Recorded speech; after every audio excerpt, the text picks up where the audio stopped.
Well, hey YouTube, back in the movie room, Blu-ray room, DVD room, whatever you want to call it, collector's room, or as it's referred to here, it's just Dad's room. I was in Memphis. He arrived back at the Washington International Airport somewhere around 9, and guess what was here? A package from Barnes & Noble. Barnes & Noble had a 40% off sale, and they had an additional 20% off coupon for Father's Day. So I combined both and got this for roughly 50% off. And this is Charlie Chaplin's Limelight.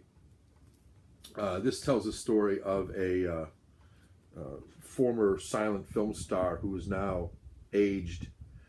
And, you know, it has lines like, didn't you used to be so-and-so?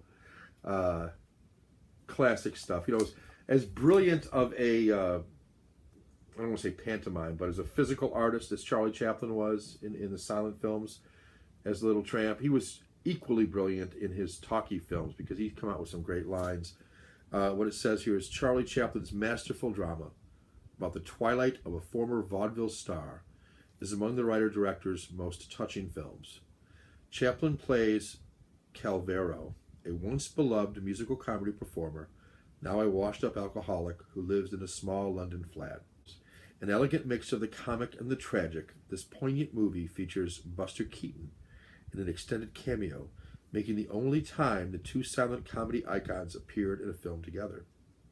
Made at a time when Chaplin was under attack by the American press and the far right, Limelight was scarcely distributed in the United States upon its initial release, but it is now considered one of his essential and most personal works. 137 minutes, black and white. It's in monaural. It's in a 1.37 to 1 aspect ratio, so it's going to be more than... I'm thrilled to have Limelight. Here's the spine. Nice colorful spine. I like that. It's $7.56. Really like it. I've seen scenes from it. A lot of times Criterion will put out, I've never seen the movie before. Criterion puts out, and you know, of all the stuff I buy, and I buy a bunch, the Criterion stuff is by far the stuff I'll buy blind buy. Okay,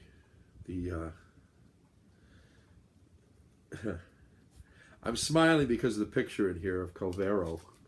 It's an awful lot like the Little Tramp, doesn't it? Obviously, it's a pork pie hat instead of the bowler hat, but similar type of expression and the cane. And there's the disc. Plain, but nice. Matches the orangey thing, and this is a thick book. And I'm happy to see the thick books back because I was a little worried because I know a couple things I've purchased and I've seen other people purchase. They were going with more of a pamphlet. The other one I have is a pamphlet. So I'm less than impressed with that. I like the books. They're easier to read. I don't have to fold the thing open to read it. Here's a scene with Claire Bloom and Charlie Chaplin.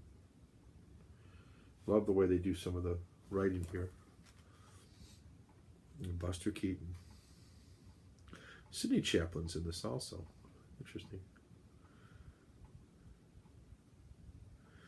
Geraldine, Joseph, and Michael Chaplin all play the children on the block. And Geraldine Chaplin, of course, went on to be a spokesperson for her father's career in later years.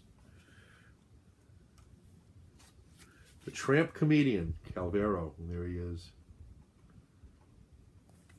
Yeah, this is going to be in my estimation, a wonderful film. But I don't know yet. I'm going to have to watch it. I do know the transfer is going to be really nice. It's Charlie Chaplin. What else can I say? It's going to be brilliant. And there's a scene in here that I've seen. I've never seen the movie, but I've seen this some of a scene that had Chaplin and Buster Keaton together, and that's a classic. So that's just about worth the price of this film, the $20 I paid for it alone.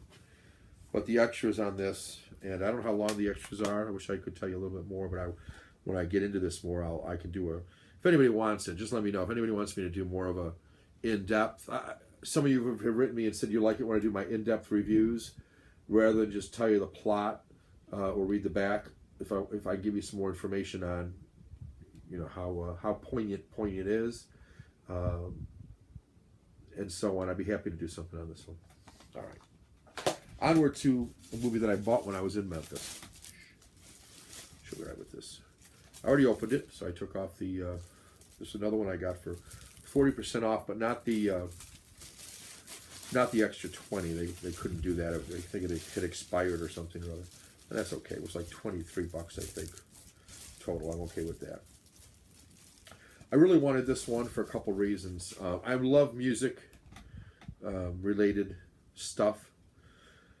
And I remember this movie. I haven't seen it in years. It's Spine 757, so it immediately follows Limelight, right? 756? Yeah, 756 now, 757. And no, I'm never going to get all the Criterions, by the way. I have no desire to do that. There's plenty of movies I don't want on the Criterion collection. Don't ask me what they are. I couldn't rattle them off right now. Or I've seen them once or twice or more, and I've kind of seen them enough, and I'm good. And I don't want to add them to the collection for any number of reasons. But this one I did want to add. It's 134 minutes. Wasn't the other one 134 minutes? No, 137 minutes. It's 134 minutes, 1979 in color, 5.1 surround sound, 1.85 ratio, so that's going to be the widescreen. This is a Mark Rydell film starring Bette Midler. Takeoff on Janis Joplin to some extent. It's not about Janis Joplin, but that character formed sort of the basis for this character. We're talking about The Rose, and a beautifully photographed. Cinematography in this is excellent. It's hard to do concert lighting and really get the emotion and the facial expressions good, and capture the energy of a concert while still being a dramatic movie. It's fine to film a concert, don't get me wrong, but to film a concert as part of a dramatic story is different for many reasons. At least in my opinion, it is different. So you want to combine the two, and sometimes you need to show drama on the stage aside from what song is being sung. You need to show the drama between the participants, as is the case here. Here's the summation on the back. Bette Midler exploded onto the screen with her take two. Bette Midler exploded onto the screen with her Take No Prisoners performance in this quintessential film about fame and addiction from director Mark Rydell. Midler is the rock and roll singer Mary Rose Foster, known as the Rose to her legions of fans, whose romantic relationships and mental health are continuously imperiled by the demands of life on the road. Incisively scripted and beautifully shot by Vilmos Zsigmond, with assistance on the dazzling concert scenes by a host of other world-class cinematographers, including Conrad Hall, Laszlo Kovacs, Owen Roisman, and Haskell Wexler. This is a sensitively drawn and emotionally overwhelming melodrama that made the popular singer into a movie star as well. And that's very true. Much different singing style for Bette Midler on many of these pieces than what she is known for. She's known for Wind Beneath My Wings, the Boogie Woogie Bugle Boy of Company B. I think she did a remake on that one. I'm trying to think what else she did. She did In My Life, which is a nice version of the Beatles' In My Life, which I think is pretty nice version. And she's done some other stuff that escapes me. And this one she sings The Rose, which you may have heard, a little more Bette Midler-like, but then she sings a lot of other things that are more Janis Joplin-like, or in that general vein, more rock and roll.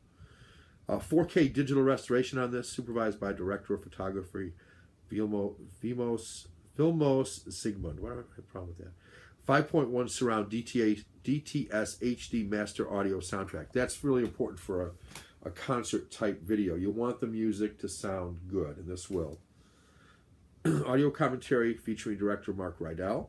Always nice when the director's still alive when these things come out. New interviews with Rydell, Zsigmond, and Bette Midler. Archival interviews with Midler and Rydell with on-set footage, plus an essay by critic Paula Magia. So that's the back. The spine, it looks nice. And again, the front. Inside, we've got, this looks nice. Nice picture here of Bette Midler as the Rose. And this is the one I said, you know, first of all, it's got a nice, I'm not going to take the disc out, but you get the idea here. You can see her on stage. You get all her fans in front of her there. And then you've got this pamphlet-like thing. So it's about her relationships, one in particular that she begins to have in the movie. It's about her addiction.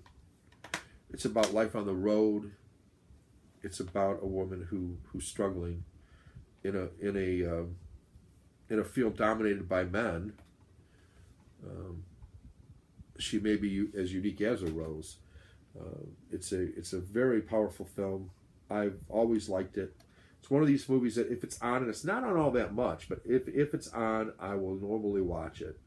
So I'm really happy to add it to the collection because I can watch it whenever I want now and not have to rely on a happenstance of coming across it on the channel. So really happy to add the Rose.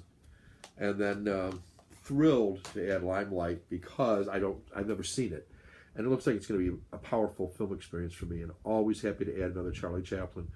For me, this makes Modern Times, The Great Dictator. Is that all I own? It's like I own one more. It escapes me. Well, I certainly own Limelight now, so I at least own 3 Chaplin films. It seems like I own one more, but it's just escaping me. I don't own The Gold Rush. Oh, City Lights. City Lights is the other one. But yeah, great stuff. Real happy to add it to the collection. And yeah, just real happy to add it to the collection. May watch this one soon. But for right now, guys, I'm going to go out on my deck, get something to drink, and hang out with my wife. I haven't seen her all week, so she's been sick too, which is not good. She's in a weakened state, which is why she's probably not going to care that I picked up the roast. I mentioned getting the roast for her before, because I thought it'd be something she'd like to see, and she said, nah, she really wouldn't want to see that one. She's not a big fan of rock music type movies. She likes music, just doesn't want to watch a movie about it. You get that. And I'm going to say one more thing about this. Maybe I'm not. I'm going to cut it off here, guys. I'm already over my 15 minutes that I like to try to keep it. So I'll do some editing and take it from there. Thanks. Till next time, guys.